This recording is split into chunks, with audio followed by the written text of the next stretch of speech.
Hello Capricorn, Sun, Moon, Rising, and Venus signs. Kamusta kayo? Sana po nasa mabuti kayong kalagayan. Welcome back po sa Star Tarot. At kung bago kayo dito, welcome din po kayo. Please subscribe, like, share my videos, and leave me a comment kung nakaresonate kayo. Thank you. So, tignan natin kung anong mga messages ni Capricorn. We have the Ten of Wands. Capricorn, this is burden, ano? Maaari na merong kabigatan na kayong nararamdaman. O pwedeng burden yan, financial burden. Pwedeng ganon. Baka hirap na kayo sa pera. Maaring, alam mo yon, financial obligations ito na siguro masyado nang mabigat para sa inyo. O pwede rin na sa trabaho yan, no? Baka yung trabaho ninyo, maybe you've been working long hours, working overtime, maaring nahihirapan na din kayo sa trabaho, no? Baka panay overtime ka pero hindi naman kayo bayad. Pwedeng ganoon, 'di ba? Yung nagte-take advantage lang yung employer ninyo sa lakas ninyo, sa galing ninyo, 'di ba? Pero hindi naman kayo kino-compensate. Pwedeng ganun din. Or obligation, responsibilidad sa pamilya. O pwedeng yun din ang nagpapabigat ng kalooban ninyo. So, yeah, but this is 10, ano? So, 10 represents endings. At kapag may endings, may beginnings. So, siguro, you're going to put an end to this burden. Kung ano man ito, no? Depende sa inyong sitwasyon.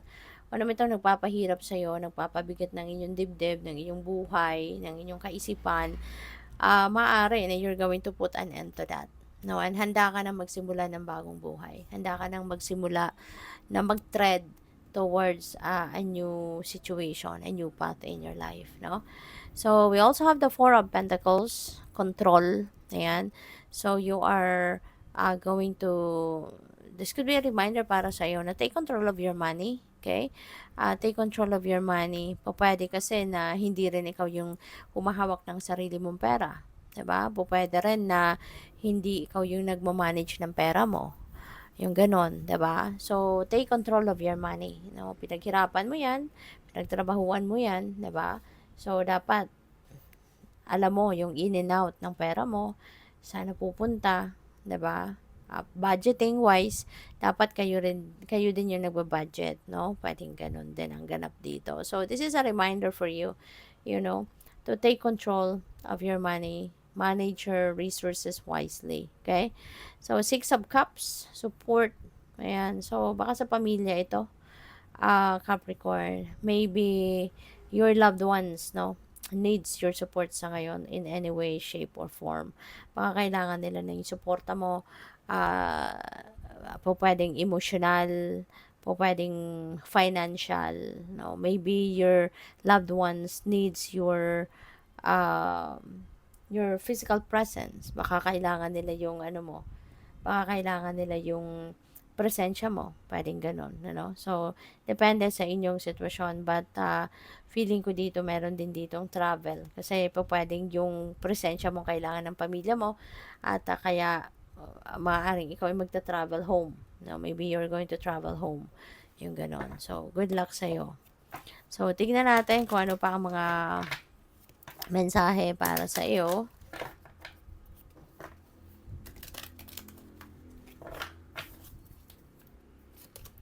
So, we have Unicorn Portal. Focus your light. Listen for a message. Okay, Capricorn?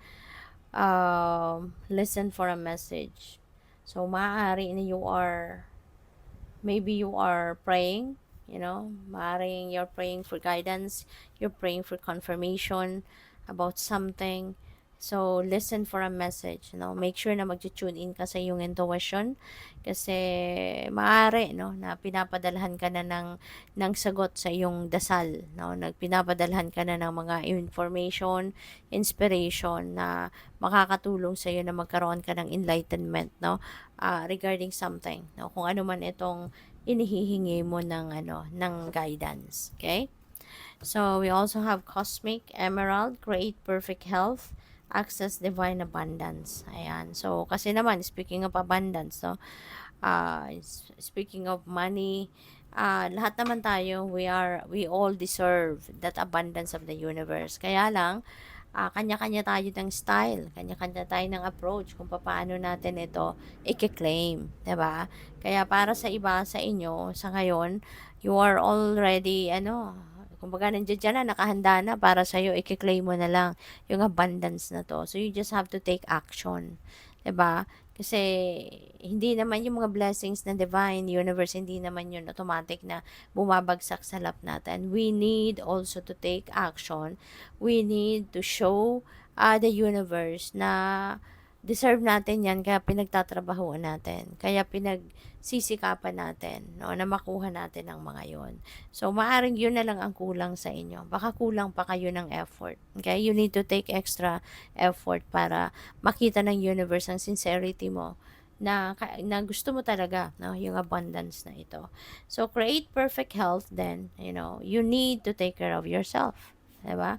You need to pay attention to your physical needs as well, no? Yung mga personal needs mo para sa inyong kalusugan, para ma-maintain mo yung inyong good health, 'di ba? Yung inyong perfect health. So this is also a calling para sa iyo to take care or take extra care of your health. Okay? Always prioritize also your well-being para maging lagi kang in good shape. Okay? So we also have creative solutions. Think outside the box, view things from a higher perspective. Okay, lalo-lalo na sa mga pagdedesisyon na kailangan mong gawin. Huwag lang kayong mag-focus sa kung ano lang nararating ng mata ninyo, sa kung ano lang nararating ng sight ninyo, You need to look at things at a bigger lens, no? On a higher perspective as well para magkaroon kayo ng mas solidong basihan, magkaroon kayo ng mas malinaw na basis ng inyong mga desisyong gagawin. Okay? Para maging mas efficient, sound decision ang magawa ninyo. And try to approach that decision making na gagawin ninyo on a different way, no, of approaching it.